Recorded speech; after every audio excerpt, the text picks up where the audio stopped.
So obviously the Billboard Hot 100 is, oh, let me move the microphone off of my mouth.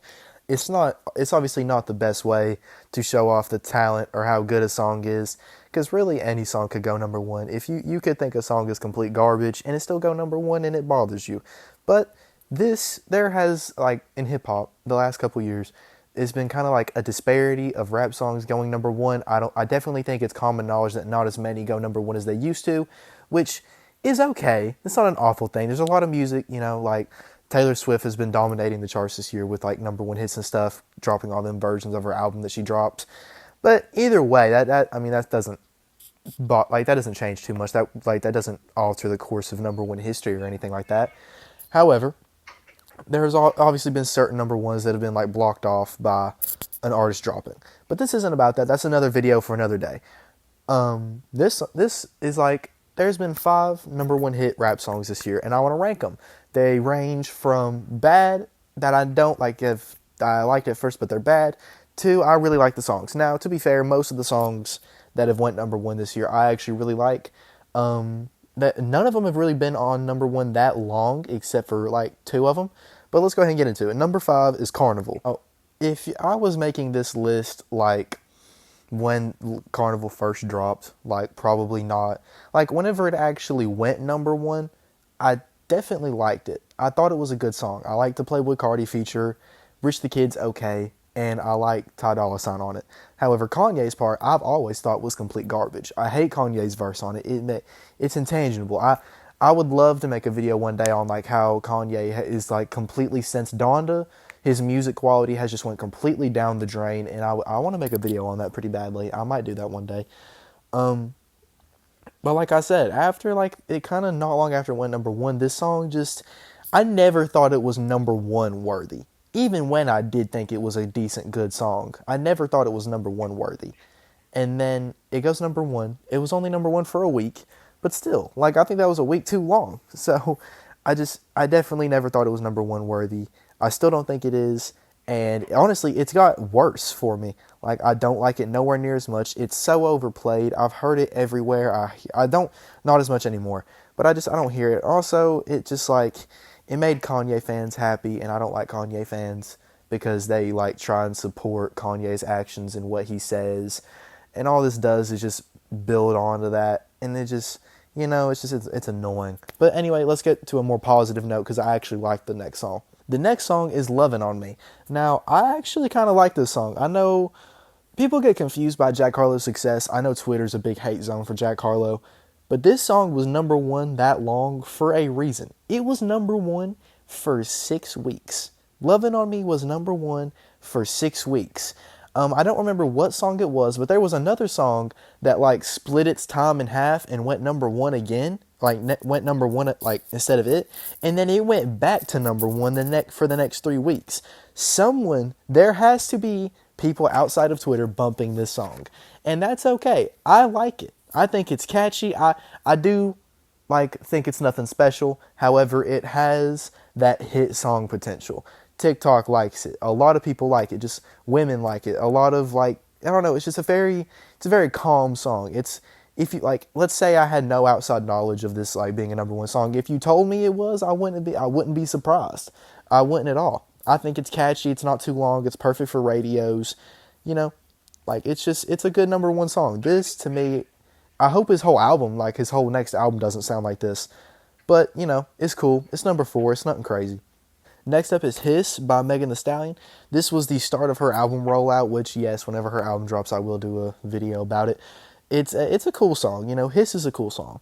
It's like, I think it's honestly, I like that it went number 1 because I think Megan Thee Stallion is by far like the best female rapper, probably.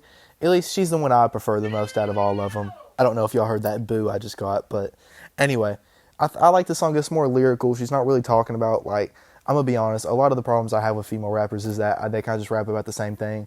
But that she's kind of not. Being a little lyrical, talking about other topics. That's what I like. I think when I say Megan's the best one out of that, I think she has the most potential to rap about anything else. You know what I'm saying? Like whenever she starts to talk about something else, it actually works and she's good at it. Now, does that change the fact that I like go out of my way to listen to Megan Thee Stallion? No, I don't. I don't do that at all. But you know, this song is cool. I haven't heard any of the other singles, and that, I mean, I kind of don't like doing that this close to her album dropping. That way I get like a spoiler free experience almost. But you know, whenever her album drops, I'll listen to it, and hopefully it's more songs like Hiss. It also started a whole little thing with Nicki Minaj, and they started beefing about her husband, like Nicki Minaj's husband being a sex offender and stuff like that. But that's another video for another day. But you know, this song is cool. It's not great. All right, so Not Like Us. This is definitely like, these last two songs are like my favorite ones. This is a perfect dance song. You know, it's a beautiful West Coast song. We all know why it went number one. We all know why it went number one. All right, let me throw my phone across the couch. But we all know why this went number one, because it was, you know, it's dissing Drake. That's not why it went number one. There's multiple elements to it. The timing, the beat, you know, there's just like the vibe it gives off. There's perfect ones to it.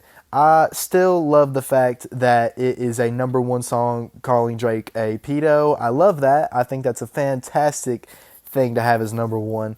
I think it's hilarious. I also just really, really enjoy the song.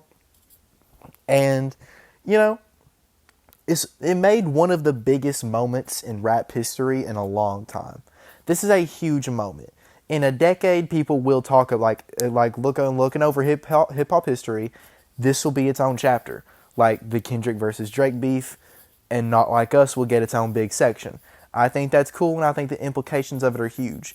But let's get to number one. And so by far, though, I think there's a pretty sizable gap between Not Like Us and Like That.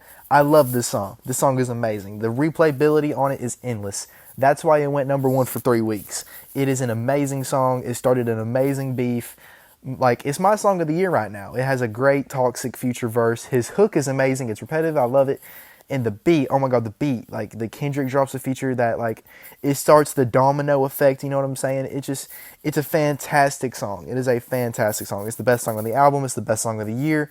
It's crazy. And I think it's like, there's a pretty big gap between, like, it being song of the year and any other song being song of the year. So it'll probably stay song of the year until the end of the year. I just said year a lot, but, you know, it's gonna be song of the year probably.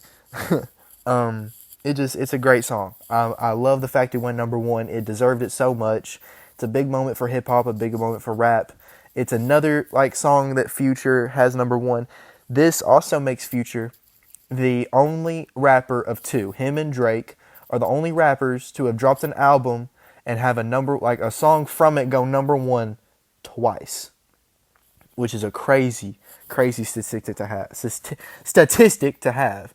I definitely think Future should be involved in more uncomfortable conversations that people don't involve him in.